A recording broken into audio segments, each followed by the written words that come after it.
হয়, আমাৰ এইটো বৃহত্তৰ জাজি জামুগুৰি অঞ্চলটোত প্ৰায় ৬ পৰা ৭ কোটি টকাৰ গাহৰি মানে মূল্যৰ গাহৰি ইতিমধ্যে আফ্ৰিকান চুৱাইন ফিভাৰ বেমাৰত মৃত্যুমুখত পৰিছে। কিছু কিছু ফাৰ্মত গাহৰি নিধন কৰিছে আৰু এই বেমাৰে আমাৰ দৰে বহু শিক্ষিত যুৱকৰ মানে ভৱিষ্যত অন্ধকাৰ কৰি পেলাইছে। আৰু যাতে আমি মানে 10 বছৰলৈ যাতে আমি মানে এই মানে পশুপালন বা এই আমাৰ বৃত্তিটোত আগবাঢ়ি আহিব নোৱাৰিম, তেনেকুৱা অৱস্থা আমাৰ এতিয়া বৰ্তমান হৈছে। কি আহ্বান জনাব পশুপালন মন্ত্ৰী? চৰকাৰক এইটোৱে আহ্বান জনাম যাতে কালিং এখন ফাৰ্মত বেমাৰ মানে লক্ষণ লোৱাৰ লগে লগে কালিং কৰি তেওঁলোকে এটা ন্যূনতম ক্ষতিপূৰণ দিয়ে আমাৰ ফাৰ্মাৰসকলক। কিন্তু কালিং কৰি দিলেই মানে এই সমস্যাটো সমাধান হৈ নাযায়। এই বছৰ কালিং কৰি দিছে, আকৌ অহা বছৰকে পুনৰ আকৌ বেমাৰটো সৃষ্টি হ'ব, আকৌ অহা বছৰকে কালিং কৰি দিব। তেনেকৈ হৈ থাকিলে আমাৰ কোনো মানে লাভ নহয়। যিহেতু মানে এই ভেকচিনৰ কাৰণে চৰকাৰে মানে এইটো এটা স্থায়ী সমাধান দি পেলাই ফাৰ্মাৰসকলক সকাহ দিয়ে। তাৰ বাবে মানে পশুপালন বিভাগ আৰু চৰকাৰক মানে বিনম্ৰ অনুৰোধ জনাইছোঁ। আচলতে এই যি আফ্ৰিকান চুৱাইন ফিভাৰ মহামাৰীৰ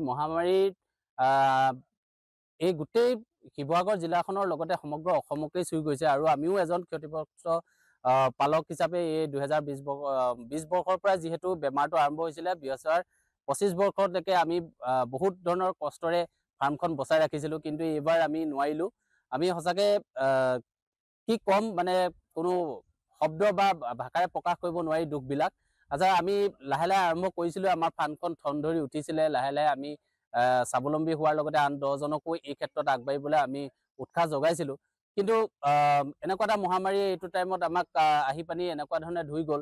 আচলতে আমি আৰু 10 বছৰলৈ যে আমি এই উৎসাহ উদ্দীপনাৰে যে পালকসকলে কাম কৰিব নোৱাৰিব, এইটো একদম চিৰন্তন সত্য কথা যে একেবাৰে সম্পূৰ্ণৰূপে ৰাজহাড় ভাঙি পেলালে। একদম ভয়ানক, আৰু এই বছৰৰ দৰে এনেকুৱা মহামাৰী আমি প্ৰথমবাৰলৈ দেখিছোঁ।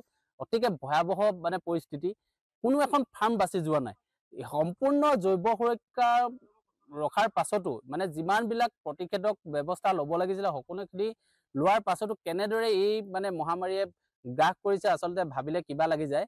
তথাপিতো আমি ভাবোঁ যিহেতু যিখিনি আমাৰ আজি আমাৰ এই অঞ্চলটোতে প্ৰায় শিৱসাগৰ জিলাখনৰ কথা নকওঁৱেই, জাজি অঞ্চলটোতে প্ৰায় 5 পৰা 6 কোটি টকাৰ ইতিমধ্যে আমাৰ গাহৰি নিধন হৈছে। আৰু অসম চৰকাৰ বা আমি চৰকাৰকো আমাৰ মুখ্যমন্ত্ৰী মহোদয়কো অনুৰোধ জনাম যাতে এই উঠি অহা উদ্যোগটো বা থলুৱা উদ্যোগটোক ধ্বংসৰ গৰাহলৈ যোৱাৰ পৰা অকণমান মানে কিবা এটা ভাল সুদূৰপ্ৰাসী হেৰি লয়। এতিয়া আমাৰ পশুপালন বিভাগে আহি পানি কালিং কৰি এটা ক্ষতিপূৰণ দিয়াৰ ব্যৱস্থা কৰিছে, কিন্তু আমি ক'ম যে ক্ষতিপূৰণটো কালিং কৰি ক্ষতিপূৰণ দিয়াটোৱে এটা স্থায়ী সমাধান নহয়। এটা ভাল স্থায়ী সমাধান লাগে আমাক, যাতে এই স্থায়ী সমাধানটোৰ যোগেদি গাহৰি পালনত থকা যিখিনি আমাৰ ভয়াৱহ এই হেৰি তাৰ প্ৰতিষেধক যাতে ভেকচিন সৃষ্টি কৰে, সৃষ্টি কৰি আমাৰ পালকসকলক সকাহ দিয়ে, যাতে এই ভৱিষ্যতে এই আমি বেমাৰটো ৰোধ কৰিব পাৰোঁ। সেইটোৰ ওপৰতে আমি অনুৰোধ জনাম মুখ্যমন্ত্ৰী মহোদয়লৈ।